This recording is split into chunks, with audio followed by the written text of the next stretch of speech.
as perguntas vão aparecer nessa primeira caixinha, tá vendo? Aí tu vai clicar e vai clicar na pergunta que tu quer responder e a pergunta vai aparecer na tela. Coloca aí... o que podemos aprender com o cinema indígena, né? Isso foi isso que eu disse pra ti, né?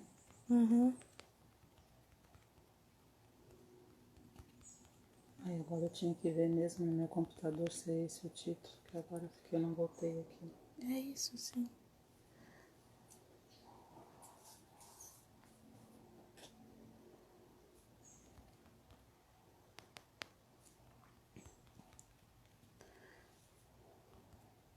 Ela é professora doutora? Esse vai ficar Qual é o nome fixo. dela? Luísa. Com Z ou com S? Com S. Whitman. Ai, meu Deus, agora não tá aberto aqui pra mim ver como escreve.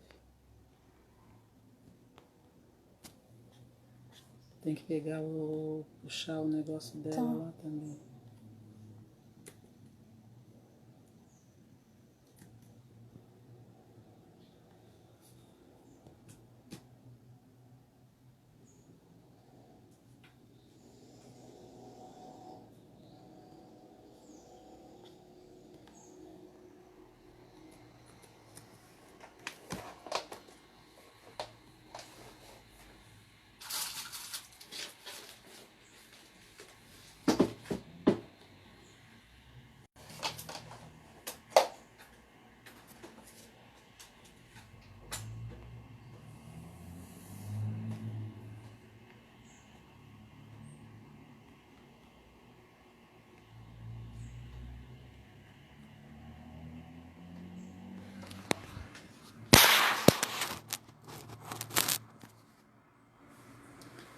Já deu 2 horas? Falta 5 minutos, mãe. Quer compartilhar com ela? Acho que eu já posso, né?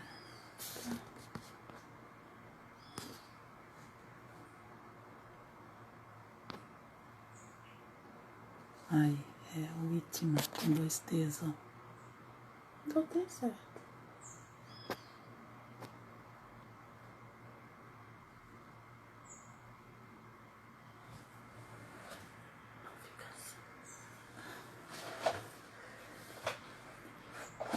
Ela... Will Costa. Olá, tudo bem, Will? Seja bem-vindo à live do Nuda. Está me ouvindo?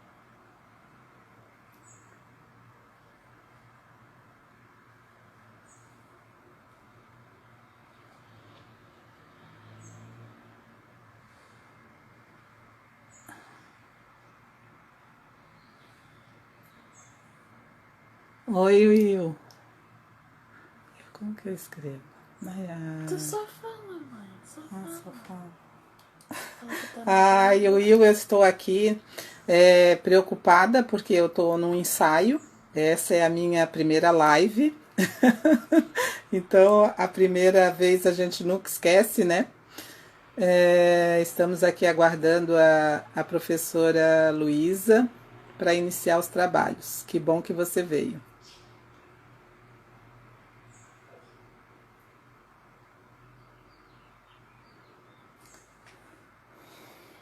Na verdade, eu só posso falar com a Luísa, né? Ninguém mais me ouve. Todo mundo te ouve, mãe. Mas é por isso que eu tô sendo o quê? Ai, meu Deus. Tá. Mas não tem ninguém ainda. Nem ela entrou.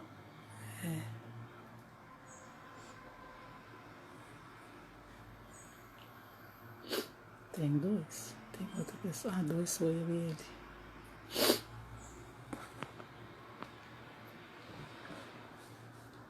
A Cida tem um braço do lado contrário.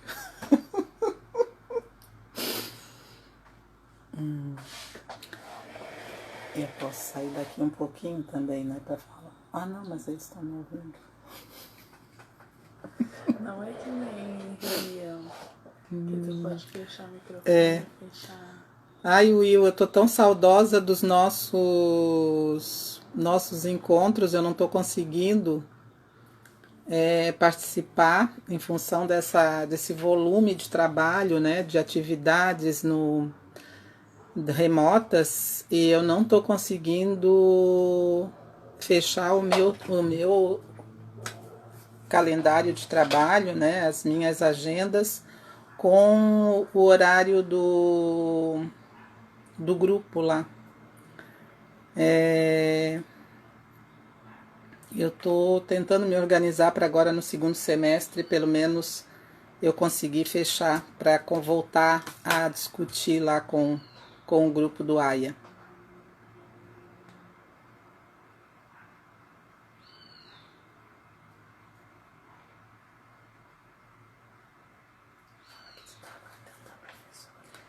Estamos aqui numa live, mais uma live do Nuda. Estamos aguardando a professora Luísa Whitman para iniciarmos a live de hoje. Hoje a gente vai falar sobre cinema indígena.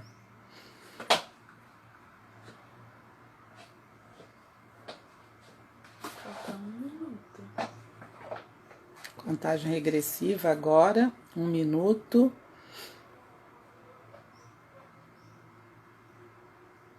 Só tem eu.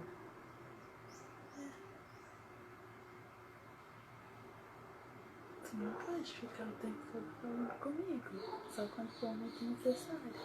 Eu queria entrar lá no meu WhatsApp para chamar o pessoal do Nuda, né? Que eu avisei tanto às 2 horas que eu avisei.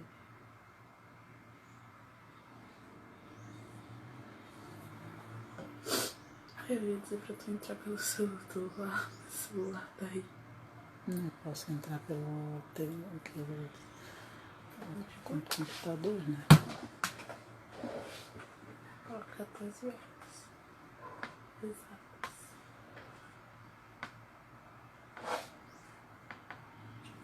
Agora até o Will saiu. Não tem ninguém. Tem uma pessoa. Ó.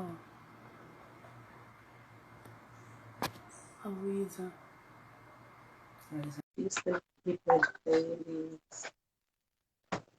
Boa tarde, professora Luísa. Oi, Cida. Luísa, tudo bom? Estão me ouvindo bem? Estão me vendo bem? Eu tô te ouvindo e te vendo tranquilo, assim. Essa é a minha primeira live, então eu tô super preocupada, né? Porque eu sempre participo das lives, não medio. Então eu tô aqui no exercício de aprendizado. Oi? É isso aí, é minha primeira live no Instagram também. Já participei de outras, né? YouTube e tal. Mas também estava na dúvida aqui como é que entrava, mas aí eu solicitei e acho que deu certo então, né? Na verdade, eu te mandei convite. Aí eu cliquei ali e dizia, quer participar ao vivo e tal. Aí eu coloquei que Opa! sim. Então tá, a gente tem aqui a companhia do Will. Esse é um horário, 14 horas também é um horário que a maioria das pessoas tem atividade, né? E quem não está em atividade também é um pouco de horário de almoço, enfim, é um horário de trânsito. Então, eu não sei como que vai ser o nosso público. Ontem eu fiz uma chamada no meu Insta, não sei se tu fez no teu. O Hugo, que é o nosso bolsista da comunicação no Nuda, disse que ia fazer uma chamada pelo o teu Insta, para chamar os teus seguidores também, né? Eu chamei lá no meu, ontem à noite, quando eu fiz, nem cheguei, era um teste, eu nem abri, o povo todo já estava entrando. Eu adorei, eu disse assim, para, gente, é de brincadeira, não é de verdade. Ai, do que tu estás falando? Sobre o que é o assunto? Eu disse, que ferramenta mais espetacular, cara, porque não dá para tu brincar, né? É em tempo real, então as pessoas estão o tempo todo já ali ativas, né? Mas é isso, agora, tipo, fica aparecendo nuda online e fica aparecendo eu também. Então, as pessoas que Sim. entram no Instagram já vão ver que a gente está ao vivo. Tem também possibilidades, eu também não sei muito como é que funciona, de deixar disponível depois, né? Sim, a gente vai deixar no, chama o IGT, né? IGTV. IGTV, que é Isso. um espaço dentro do Insta que você pode deixar gravado as lives. A gente tem feito isso, até porque todo o trabalho que se faz, seja aqui no Insta ou no YouTube, é material pedagógico para o Nuda trabalhar depois no espaço lá do centro, né? E também para outros trabalhos, para quem está interessado no tema ter possibilidade de poder ver, né? Então, eu acho que a gente já tem um públicozinho aqui, acho que a gente pode começar. Nós estamos hoje com mais uma live do NUDA. O NUDA é o Núcleo de Diversidades, Direitos Humanos e Ações Afirmativas do Centro de Artes UDESC, em que a gente busca trabalhar com as temáticas da diversidade, pensando raça, pensando classe, pensando gênero, dentre outras diversidades. E hoje nós vamos estar aqui com a professora Luísa Wittmann. A professora Luísa Wittmann é professora do curso de História da Universidade do Estado de Santa Catarina, do Centro de Ciências da Educação, é coordenadora do curso de pós-graduação em História também, e trabalha com História Indígena, Ensino de História e História do Brasil. Bem-vinda, professora, e eu vou começar com o título, né, da live, questionando você. O que a gente pode aprender sobre o cinema indígena? Bom, antes de começar efetivamente com o tema, né, eu quero agradecer também ao convite do NUDA, da Cida, parceira de várias caminhadas, né, atualmente. Então, como eu estou coordenando o AIA, né, o Laboratório de Estudos Pós-Coloniais e Decoloniais, junto com a professora Cláudia Mortari, nós também estamos na Comissão de Ações Afirmativas da UDESC, né, junto com a Cida. A Cida é a presidente dessa comissão. É um trabalho extremamente significativo, né, que nós estamos fazendo juntas. Então, né, estamos aí mais nos vendo mais, mesmo que virtualmente, nos últimos meses, né? Então, agradeço o convite. Eu vou me apresentar rapidinho, a Cida já me apresentou, né? Mas acho que tem algumas coisas importantes aqui para dizer, né? Enquanto professora, pesquisadora de história e de história indígena já há algum tempo, né? Tenho que dizer que sou professora, trabalhando em trabalho remoto, ensino remoto, então foi até difícil, né, a gente conseguir um horário, e realmente nunca é o ideal, né, esse horário das 2 horas não é muito bom, mas de manhã também é difícil, e vou dizer que dá uma angústia, porque a gente perde. Eu mesmo Sim. vejo pipocando um monte de live que eu quero ver, não consigo acompanhar, mas vai ser muito bom, né, se puder ficar disponível depois. Eu costumo fazer isso também, assistir depois, né, do ao vivo, porque essa coisa do instantâneo é difícil para quem está com trabalho remoto, com 2 crianças pequenas em casa, né? Sou mãe de 2 meninas, uma de 5 e uma de 3. Então, vocês podem imaginar que o equilíbrio.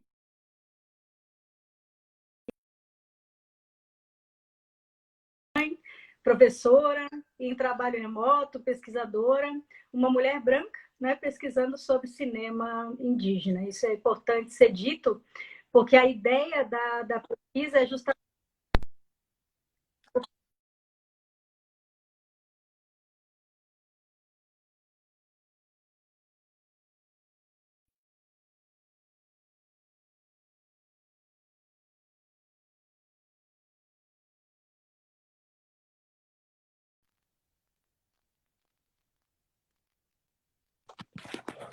Melhorou, Cida? Melhorou. Eu troquei aqui, eu deixei no 4G. Que engraçado, fui falar Legal. Eu também estou usando o 4G justamente porque a minha também, geralmente, na hora que a gente mais precisa, ela oscila. Então, o 4G não dá problema, né? Ontem a gente testou e o 4G foi melhor. Já que eu estava falando de trabalho remoto, né, aconteceu isso para a gente já refletir, né, como é desafiador mesmo, né, e os desafios eles não são só tecnológicos, né, eles são Uhum. emocionais, são pedagógicos, então nós estamos vivendo um período, né, muito desafiador mesmo, e mesmo assim conseguimos fazer um monte de coisa, né, Cida, nessa parceria aí do AIA com o NUDA, com Sim, outros, né, com sim. outros professores, técnicos e alunos, né, da UDESC, pensando aí as ações afirmativas, então vamos que vamos. Mas o assunto hoje é cinema, né, indígena, Isso. então vamos lá, né, a Cida já me colocou a pergunta de cara, acho que eu vou devolver essa pergunta com o título da pesquisa, que acho que ajuda a gente a pensar, a iniciar, né, essa conversa.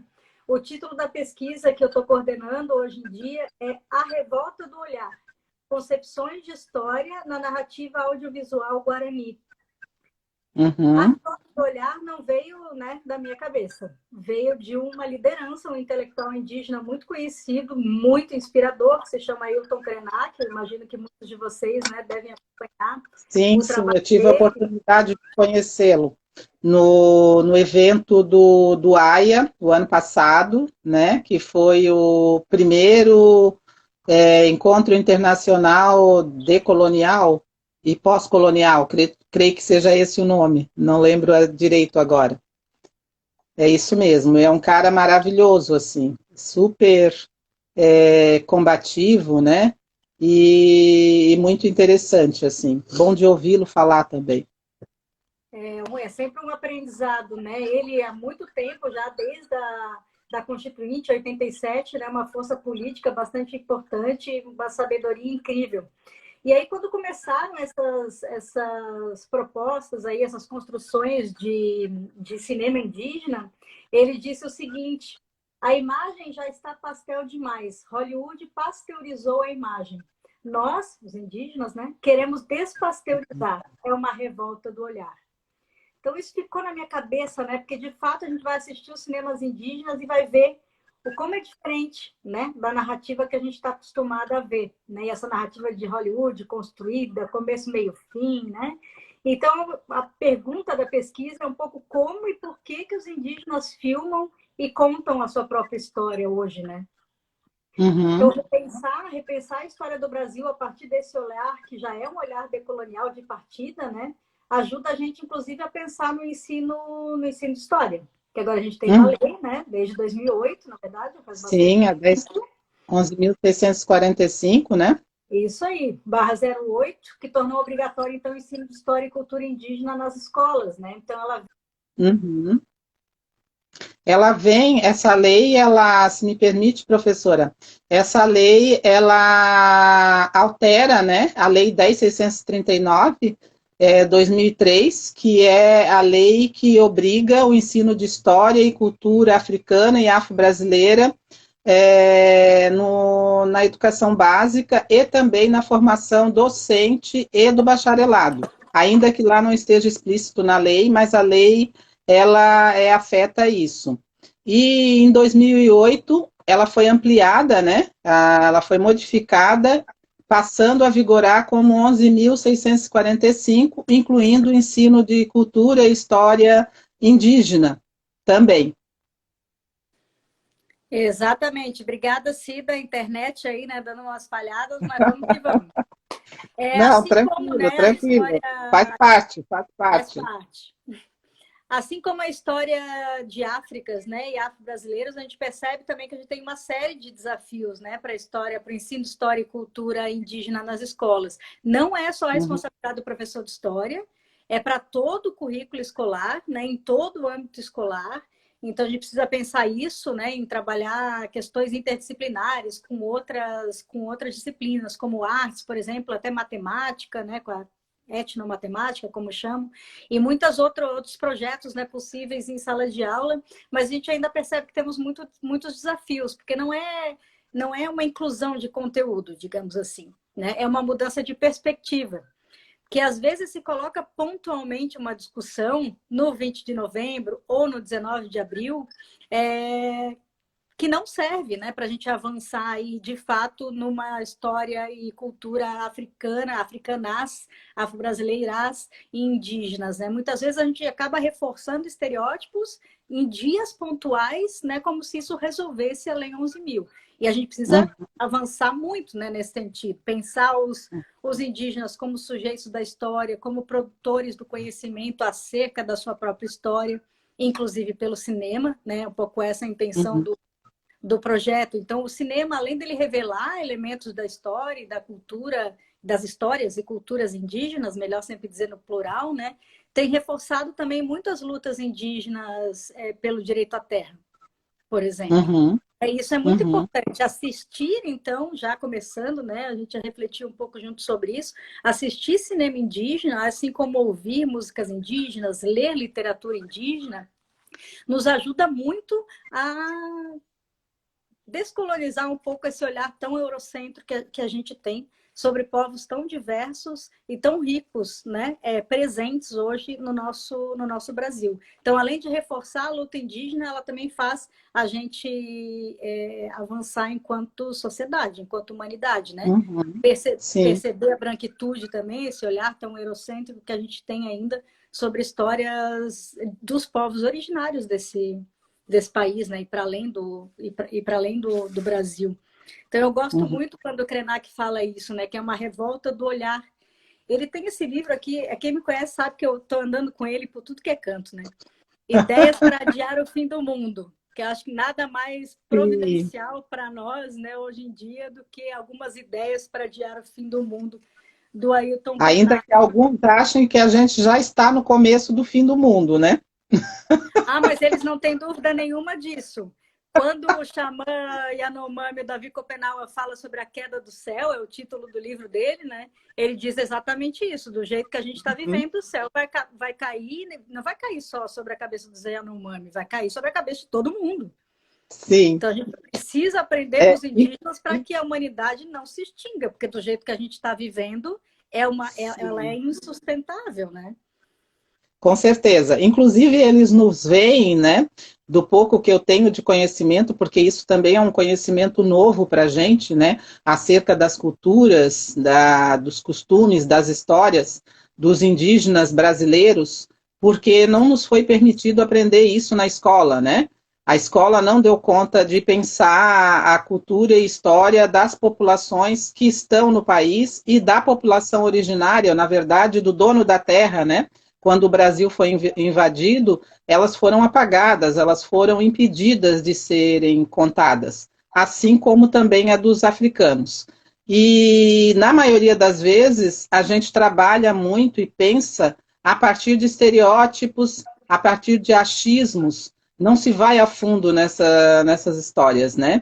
Não se tem isso fundamentado, e a escola básica ainda, que é quando a gente inicia essas conversas, né, essa experiência de vivenciar um pouco da cultura desse povo, ainda está precarizada na questão curricular de pensar um novo ensino, um ensino que traga esse conhecimento maior acerca dessas populações.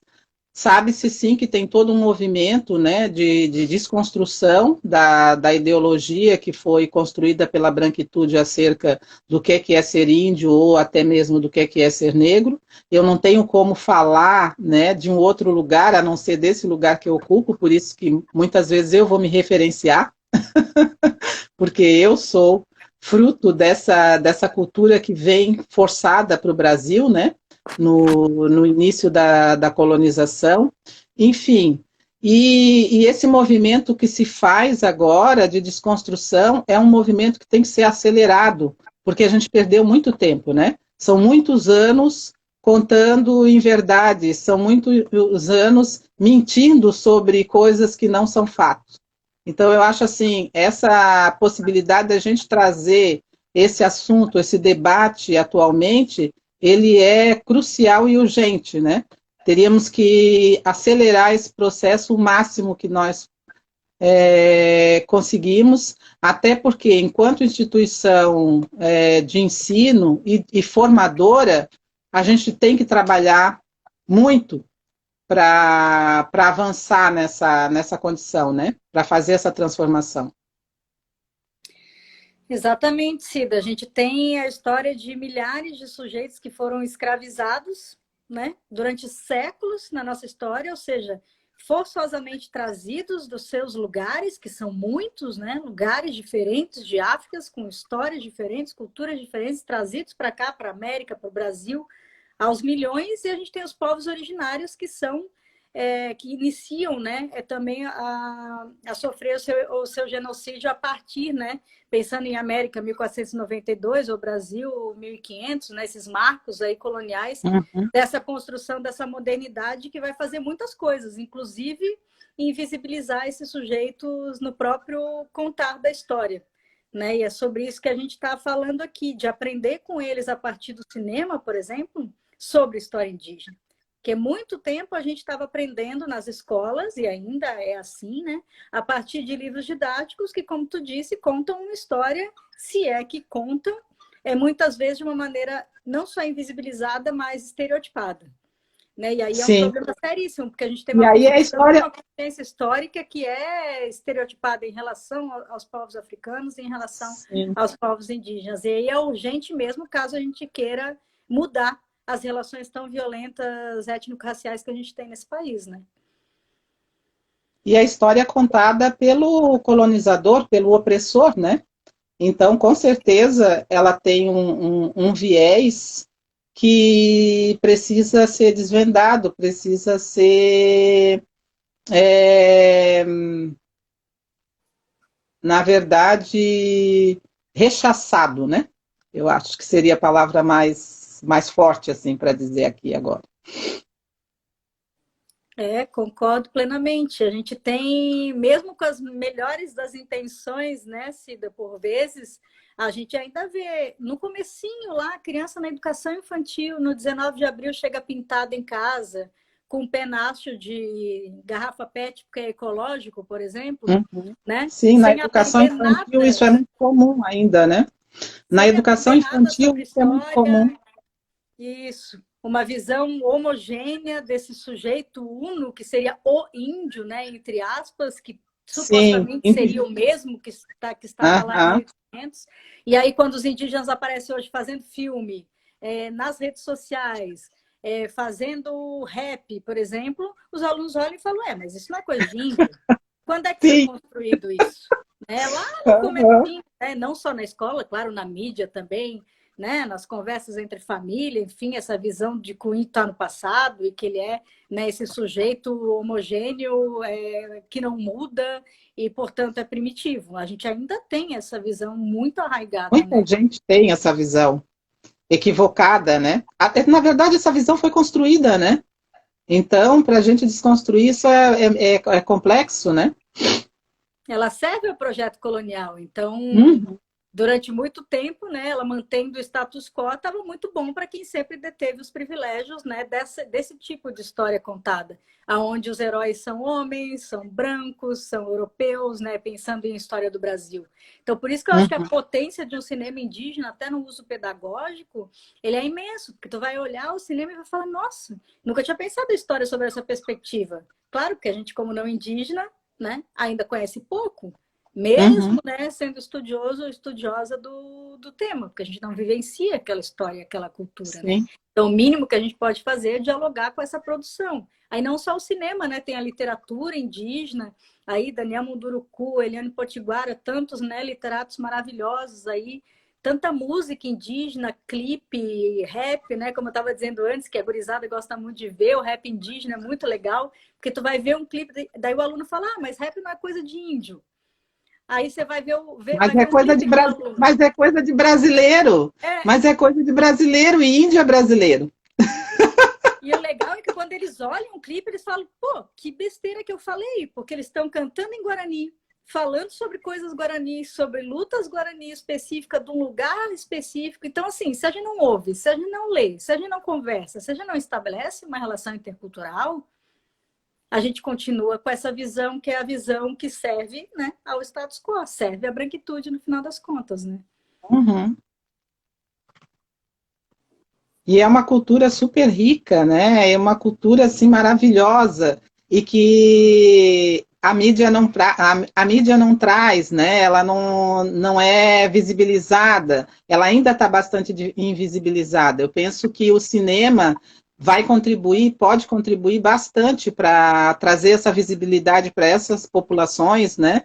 E também para esse processo de educação, né? De reeducação da população brasileira que não teve a oportunidade de poder ver esse contexto do ponto de vista de quem o vivencia, né? De quem é indígena, que agora a gente começa a ter. Eu acho que esse é o maior ganho qualitativo, de repente, de pensar e produzir cinema, né?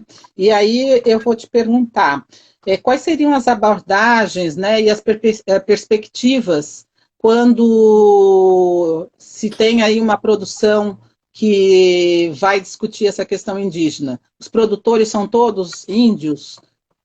Os atores, como é que é a produção de um filme, né? De um documentário, enfim.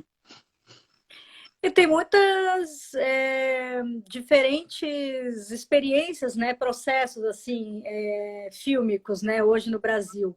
Eu tenho que falar que os pioneiros aí do oferecimento de oficinas de audiovisual para comunidades diferentes, para aldeias diferentes, para povos diferentes, em terras indígenas diferentes, é um projeto chamado Vídeo nas Aldeias. Projeto Vídeo nas Aldeias.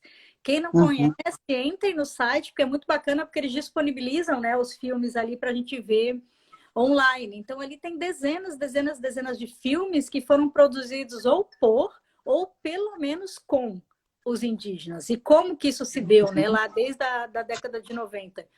O grupo do Projeto Vídeo nas Aldeias ia a terras indígenas, oferecia oficinas de audiovisual, né, para os indígenas, e a ideia era instrumentalizá-los, né, usar a câmera e tal, para que eles, dali para frente, filmassem e contassem a própria história como quisessem.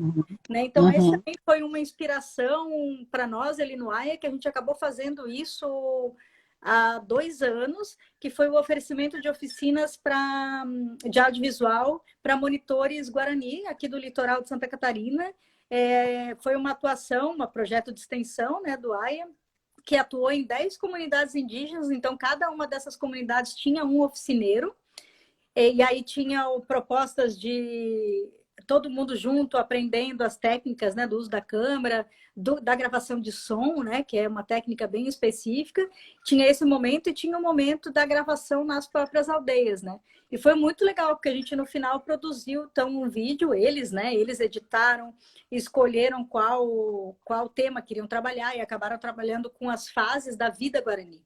A infância, a vida adulta e a vida do ancião. Então é muito bonito o vídeo também, quem não viu, fazendo a propaganda aí da nossa biblioteca virtual, aialaboratório.com. Lá a gente tem muito material que a gente produz ali no laboratório, material didático, os textos que a gente lê, né, desse campo teórico prático, pós-colonial e decolonial, e também tem esse material audiovisual, né, que a gente fez junto com os Guarani. Então, um pouco inspirado nesse projeto Vídeo nas Aldeias, com muito menos recurso, é claro, mas a gente conseguiu fazer um vídeo bem, bem bacana, e muitos, né, Guarani, não só Guarani hoje, estão filmando a própria história, mesmo a partir das suas demandas, reforçando as suas lutas, discutindo coisas internas também. Então, às vezes, eles fazem filme que é para eles, só para eles. Mas eles também costumam fazer muito filme para fora, que é justamente para diminuir esse preconceito gigantesco, né, e esse racismo estrutural que pega tanto os povos indígenas também no Brasil como a população negra, né? Então, eles fazem muito vídeo para falar para os não indígenas, digamos assim, né? Tem um vídeo que eu gosto muito, muito, que faz parte dessa pesquisa, também está disponível online, que chama Duas Aldeias, Uma Caminhada. É um filme realizado pelo coletivo Embiá Guarani de Cinema. E ali tem muito, eu gosto muito desse filme específico, porque ele traz muito a perspectiva indígena da história, né, a partir desse filme. Então, assim, não é um entretenimento previsível, né? Já diria isso. A linguagem é diferente, a gente toma a revolta do olhar, engole a gente quando a gente vai ver um cinema indígena, que fica, é outra temporalidade, é outro jeito de filmar, a câmera não é câmera fixa, não tem aquela coisa do roteiro prévio. sabe aqueles documentários que a gente está acostumado a ver? A gente faz umas perguntas prévias para o entrevistado falar exatamente o que a gente quer que ele fale, certo? Sim, E se sim, ele não falar exatamente aquilo, a gente edita para ficar do jeito que a gente queria. E o cinema sim. Guarani não é assim, porque a câmera ela não é, a câmera ela se torna um Guarani, como me disse o Ariel Ortega, um diretor de cinema Guarani maravilhoso, que é o diretor desse filme. Eles ficam com a câmera baixa em mãos e vão caminhando e vão vivendo a vida da aldeia e gravando. Então, assim, não tem um Uhum. roteiro prévio, que começo, meio e fim, aquele drama, né, hollywoodiano que vai ser resolvido no É, final. é o aqui e agora, né? Que eu acho que tem muito a ver com a própria cultura indígena, né? Que ela vive o agora. Não tem a ver com esse movimento da branquitude, né? Do eurocentrismo, que você tem que trabalhar hoje para ganhar amanhã, né? Você tem que estar sempre pensando o amanhã e esquece do hoje. Você não vive nunca, porque você está sempre buscando uma outra coisa lá adiante, lá na frente, o futuro ou o passado, que o presente parece que não importa. E para as populações de origem indígena e africana, o hoje é o que faz a diferença, é que fez o ontem e que vai fazer o amanhã. Então, sem hoje não tem as duas outras coisas. Por isso, a vida é tão focada no hoje, né? E isso é fantástico e é um aprendizado para a gente, né? Eu quero lembrar, gente, que nós estamos aqui hoje discutindo pelo NUDA, cinema indígena com a professora Luísa. É, o que é que podemos aprender sobre cinema indígena? E eu esqueci de dizer inicialmente, vou dizer agora, eu sou Maria Aparecida Clemêncio, Acida Clemêncio, e estou coordenadora do NUDA atualmente. A professora também lembrou que eu estou presidente da Comissão de Ações Afirmativas, e esse debate aqui, ele tem eco dentro dessa comissão, porque hoje, dentro da UDESC, nós temos a política de ações afirmativas, com ingressos de cotistas, negros e escola pública, e indígena, ele está previsto na lei, mas nós não temos um percentual de indígenas, de ingresso de indígenas anualmente nos cursos da UDESC. E esta comissão está pensando nessa questão e, com certeza, não sei se a gente consegue, até o próximo vestibular, dar conta disso, mas o nosso desejo e o nosso trabalho está sendo feito nesse sentido, para que no próximo vestibular a gente já possa ter ingressos, um percentual de ingressos também de indígenas, e não só de indígenas, né? De outras diversidades também que a gente tem discutido lá. Mas aí isso é conversa para uma outra live. Deixo a palavra com a professora Luísa, pensando aqui que nós temos um curso de artes cênicas, né? No Centro de Artes da UDESC, e que temos também lá, não só no curso de cênicas, mas de música, professores que discutem a questão indígena. E eu não sei se a professora, né, já teve oportunidade de fazer alguma conversa, algum contato com um desses docentes para pensar ações a partir desse lugar aí né, da temática indígena, que a universidade pudesse colaborar também com a sua expertise, né, em relação às produções, para pensar junto com integrar esse conhecimento indígena com o que a gente tem para produzir alguma coisa também a partir da nossa universidade, pensando na formação desses estudantes. Acho que agora você tocou na questão mais importante, né? Que é, de fato, a gente conseguir fazer com que as ações afirmativas sejam ampliadas, né? No caso aí dos cotistas indígenas, que estão previstos, mas efetivamente, né, ainda não temos. Então, a UDESC está aquém, né, de outras políticas, de outras instituições que têm nos mostrado a importância que é a entrada na universidade, né, de pessoas indígenas de diversas terras, de diversas aldeias, de diversas culturas, e como isso tem oxigenado, né, e tem feito com que universidades distintas pelo Brasil afora estejam, de fato, conseguindo implementar a Lei 11.000, né, de maneira mais adequada, mudando, né, suas políticas e suas visões dentro, né, internamente. Então, se a gente não tem os sujeitos, e aí foi uma pena mesmo que hoje, né, a nossa ideia era que tivesse também algum indígena ou uma indígena aqui conversando conosco, isso seria extremamente importante, quem sabe num próximo momento, né, o NUDA chamar alguém, porque o que eu estou falando aqui é uma visão de uma professora de história, pesquisadora de história indígena, que tem analisado as perspectivas de história no cinema guarani, né? O que é muito diferente da gente ouvir efetivamente essa perspectiva indígena de história, né? Então, eu sempre que eu participo assim de conversas, eu digo: quantos livros, né, de indígenas você viu? Quantas lideranças indígenas ou africanas ou afro-brasileiras você viu no seu livro didático? Né? Quantas músicas indígenas você vem vendo? Tem muita live, assim, para quem está, né, nesse período aproveitando as lives. Eu brinquei, né, no começo que tanta live que eu queria ver, não consigo ver, mas eu vejo às vezes depois e tal. E realmente, né, o mundo em pandemia, trabalho remoto, criança em casa não é fácil, mas eu tenho aprendido muito com a live dos indígenas e percebo que muita gente quer aprender mais e às vezes não sabe onde buscar. Então, leiam livros, vejam os filmes, ouçam as músicas, acompanhem as lives. Tem muita associação, coletivos indígenas super ativos nas redes sociais, né? É isso que eu ia te perguntar agora, porque essa nossa geração agora, eles estão muito na questão das redes sociais e os YouTubers, né, têm uma importância muito grande nesse papel de formar e informar.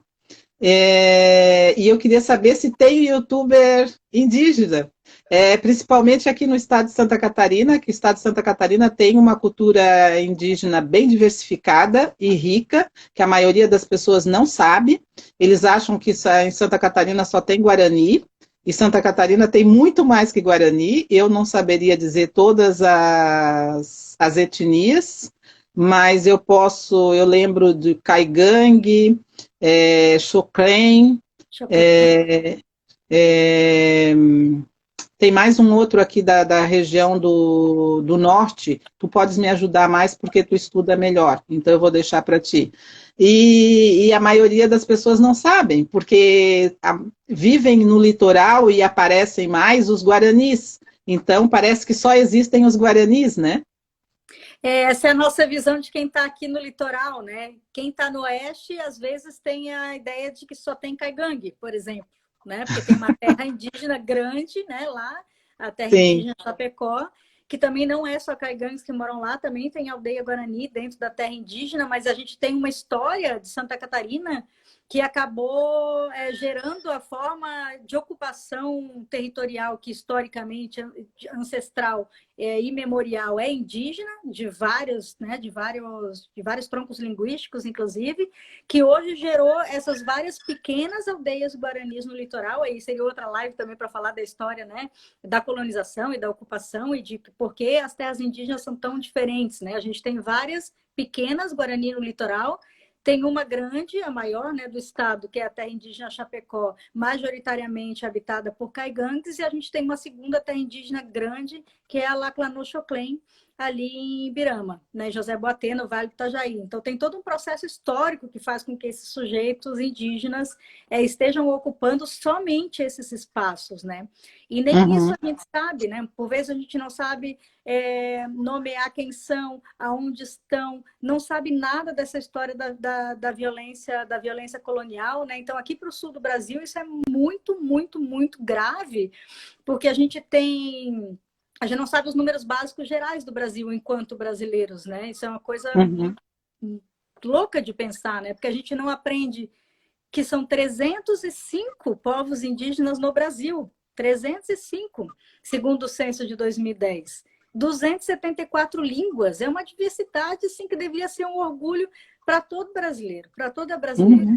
Né? E a gente sabe muito pouco. E a gente sabe, por exemplo, que a maior parte das terras indígenas demarcadas estão na Amazônia Legal, mas a gente não sabe a gravidade da nossa própria realidade. Só para vocês Uhum. terem ideia, né? A gente tem 45% dos indígenas no Brasil, 45%, ou seja, quase a metade da população indígena do Brasil, vive fora da Amazônia Legal. Sabe quanto por cento das terras indígenas demarcadas estão em todo o Sul, todo o Sudeste, parte do Centro-Oeste, todo o Nordeste? 1,58% das terras indígenas no Brasil estão fora da Amazônia Legal. 1,58% para 45% da população indígena. Então, É uma loucura, né? 98% é uma loucura. 98% das terras indígenas estão na Amazônia Legal. E a gente não tem nem ideia e ainda acha que é muita terra para o pouco índio. Não, Sabe? e outra, como que você pode pensar em demarcar, em delimitar terra de quem tinha toda a terra, gente, e achar isso normal? O anormal é você enxergar isso, essa demarcação, e você dizer assim, como vão demarcar? Na verdade, eles é que têm que demarcar território para nós, e não nós demarcar território para eles. Eu acho que agora está tendo uma inversão, né? Eu acho que esse pensamento que está se constituindo e começou a se constituir agora com a pandemia, que é a inversão de valores, né? Que o branco sempre questionou o outro, ele sempre colocou o outro como um intruso, né? Como aquele que precisa ser subjugado, precisa ser comandado, precisa ser coordenado, mas ele nunca pensou sobre si. E eu acho que eu vejo, né? Eu estou percebendo, eu estou sentindo, e isso é uma coisa assim importantíssima que está acontecendo, que a gente está fazendo o reverso disso hoje. Hoje quem está em questão é o branco, não é o índio e o negro. E aí o branco está muito preocupado, porque o lugar dele, esse lugar que ele se colocou, que ele se pôs, está colocado em xeque, está sendo desmontado e ele não está sabendo direito como lidar com isso. Então, isso é muito importante. Eu acho que a gente tem que focar nessa ideia de desconstruir o pensamento da branquitude, de dizer para ela que ela não é a soberana, nem a supremacia. Eu acho que isso está, tanto os indígenas como as populações de origem africana, né, os negros, pretos, como queiram falar agora, que agora a gente tem o debate também de ser preto ou negro, né? A semântica lá por conta da polêmica nos Estados Unidos. Enfim, eu acho que é algo que nós não tínhamos visto nestes 400, 500 anos de Brasil, e nem nesses 132 anos do pós-abolição, né, o fim do período colonial. Nós nunca tínhamos discutido com tanta veemência o lugar do branco na sociedade brasileira. E começou a ser discutido.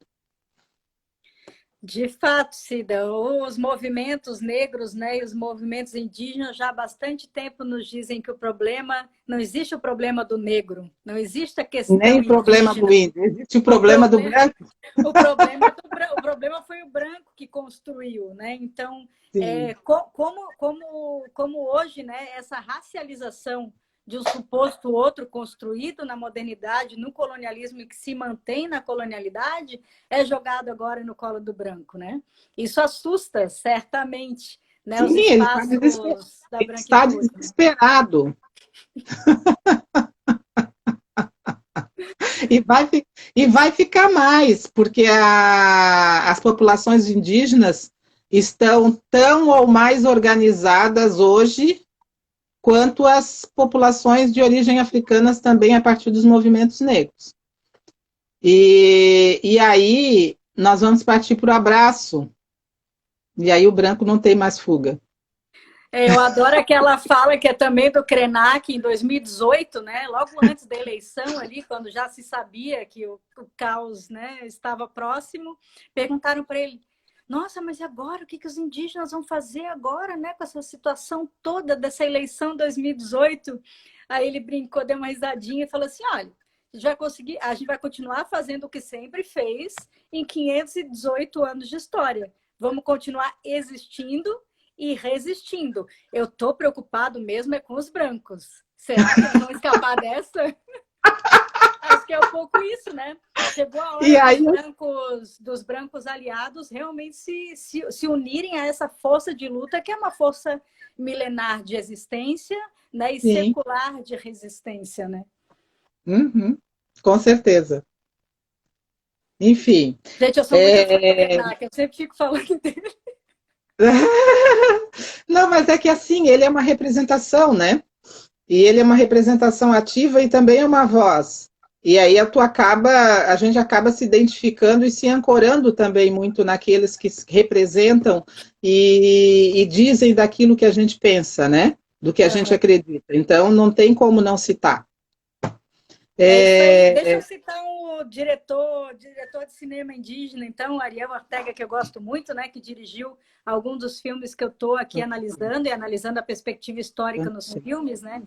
É incrível como ele vai construindo o filme com a câmera na mão, conversando com as pessoas. Então, assim, já estava falando antes que não tem roteiro, né? Então, tem uma cena que ele está andando e ele está indo para uma direção, acho que encontrar um ancião. Aí ele encontra um outro amigo que diz, ai, não, eu estou indo para lá. Ele fala, ah, então tá, eu vou contigo. Sabe? E o filme continua. Então, quer dizer, em Guarani, né? Como tu disse, é um filme que se aproxima da oralidade. Tu vê o gesto, tu vê a pessoa, tu vê a tonalidade da voz. Tu vê o real.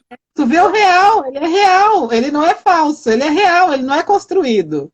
Quer dizer, ele está sendo construído. Ele não foi feito a priori para depois ser mostrado. Ele é mostrado para ser feito.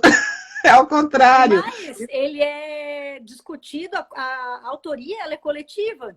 Como qualquer coisa na vida indígena. Quer dizer, ele nunca diz, o filme é meu. Ele é da comunidade. Não, o protagonismo é coletivo, né? Isso. Não tem o protagonista e os coadjuvantes. Todos são protagonistas e coadjuvantes ao mesmo tempo. Isso é muito importante. E é muito legal, porque ele mostra os trechos, né, que ele vai gravando para a comunidade e o povo vai dando pitaco. Ah, não gostei disso aí, não, corta isso, não sei o quê, dá uma risada junto e constrói... O make-off acontece concomitante à produção. É isso aí. Na hora que ele disse para nós, a gente fez uma entrevista com ele aqui em casa até, e ele falou que ele tinha, se eu não me engano, 132 horas de filmagem para um filme de 1 hora. Os cineastas ocidentais acham que ele é totalmente maluco, né? Porque tu faz roteiro para isso, para tu controlar as coisas. Então, assim, tem o processo da comunidade, tem o making-of, tem a conversa, que é tudo tão importante quanto o tal do produto final, né? O cinema. Porque a comunidade vivendo aquilo junto. E de fato né? Porque isso é que dá substância para o filme. Quero lembrar aqui que a nossa live ela tem um tempo de 1 hora. Nós já estamos com a professora Luísa há 45 minutos. Caramba. E eu quero dizer, gente, que a conversa é tão boa que a gente não se dá, não conta tempo, né? Só que eu quero lembrar que ela me avisou que ela tem um compromisso logo depois das 15 horas.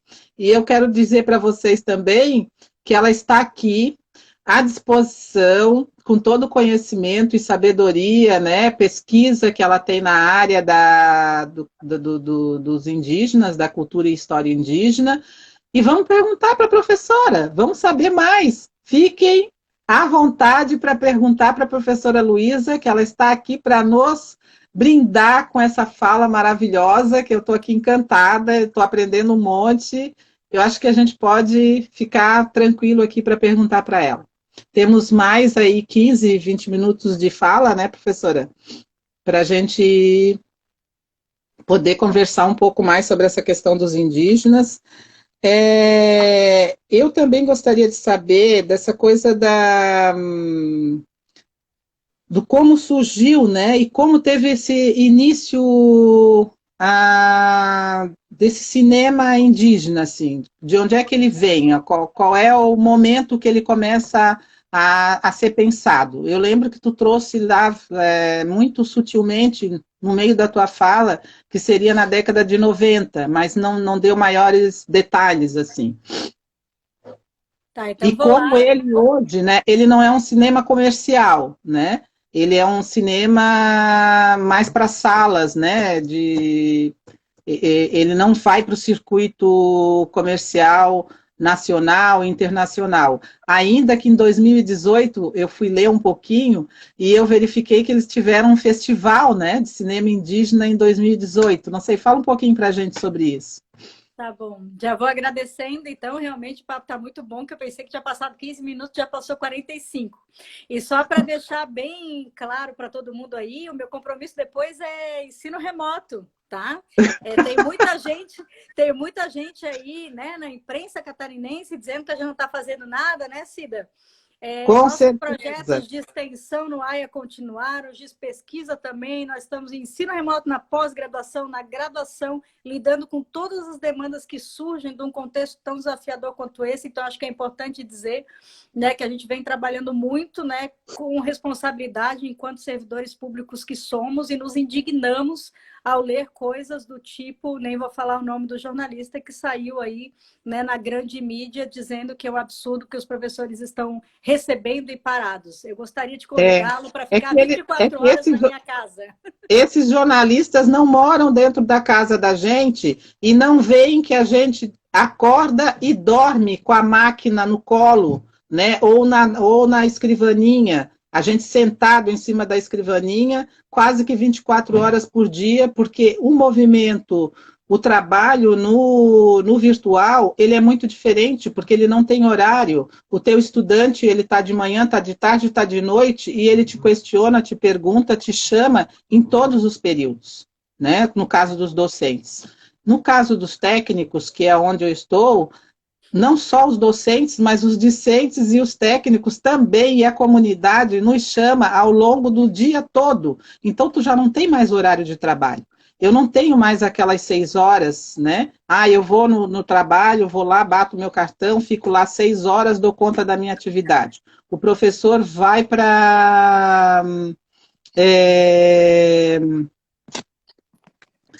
sala de aula e trabalha só aquelas 3, 4, 5 horas que ele tem que trabalhar e vai para casa. Não, você trabalha 24 horas por dia. Você trabalha muito mais do que, além do que ele fixo que tu tem que dar conta, tu tem que dar conta de todo esse externo, né, que fica Uma pergunta para a professora Luísa. que que a gente não pode deixar descoberto, porque as pessoas estão esperando pela gente. Tem uma pergunta aqui, professora, deixa eu ver de quem é, do Brenners. Oi, professora Luísa, gostaria de saber se a presença da câmera nas aldeias influencia algum tipo de mudança no dia a dia ou nos rituais. Eles agem diferente? É uma boa pergunta, né? Porque ela também fala bastante da gente, né? De como a gente enxerga essa tecnologia ou outras coisas na aldeia. E aí eles sempre nos dizem, né? O tempo inteiro nos provocam quando a gente pergunta essas coisas para eles, dizendo, olha, vocês chegaram aqui e apresentaram um monte de coisa, a gente tem que usar roupa hoje, porque se a gente fica pelado, vocês não sabem lidar com a nudez do outro, né? Então a gente usa roupa, a gente usa celular, usa carro e tal. E isso não quer dizer absolutamente, né, que a gente deixe de ser indígena, né? Porque a cultura ela não se veste nem se despe, né? Não tem a ver com as coisas materiais. Então, assim, evidentemente que a câmera, eles lidam de uma maneira diferente com a câmera também, né? Então, eles optam pelo que vão filmar e o que não vão filmar também. Isso é muito discutido coletivamente. Não é qualquer coisa que eles vão filmar para que a gente possa, como não indígena, ter acesso, né? Então, rituais mais sagrados, eu não costumo ver, a não ser que seja uma coisa especial, que eles tenham alguma demanda e algum interesse que isso apareça para grande público, porque muitos dos seus rituais são vivências internas do seu grupo. Então, eles podem até filmar para usar entre si, mas dificilmente eles fazem, né, esse filme para fora. Então, o que eu vejo que eles dizem é que o cinema ele tem muito mais reforçado a identidade do que a gente costuma pensar, que é o contrário. Ah, nós estamos contaminando, né, a cultura indígena, levando, sei lá, o celular, ou levando o carro. Não, pelo contrário. Eles dizem que eles usam essas armas do branco hoje para se defender. Eu vou aproveitar para ler uma frase do Ariel Ortega, que eu trouxe aqui para vocês, que eu acho que nos ajuda a pensar muito isso que ele perguntou e isso que a Cida perguntou antes também. Ele falou que ele se indignava quando ele ia lá para as missões no Rio Grande do Sul, para as ruínas lá, né? E as pessoas não sabiam que os Guarani que tinham construído aquilo, que tinham construído aquelas ruínas, como eles chamam hoje, né? Isso incomodava ele queria contar a história daquele lugar, né? E aí ele disse o seguinte para nós, que ele quis que os indígenas se perguntassem o que eles se perguntam, que é o que a Cida se perguntou agora há pouco. Por que que as matas foram destruídas daquele lugar? Por que que os Guarani não estão morando legitimamente com terras demarcadas naquele lugar? Né? Então, joga a pergunta para o branco entender como ele faz parte desse processo de violência, a partir do cinema. Né? Então, É que o branco não consegue nunca se enxergar como um genocida, né? Ele sempre acha que ele é o conquistador, e, na verdade, ele é um genocida,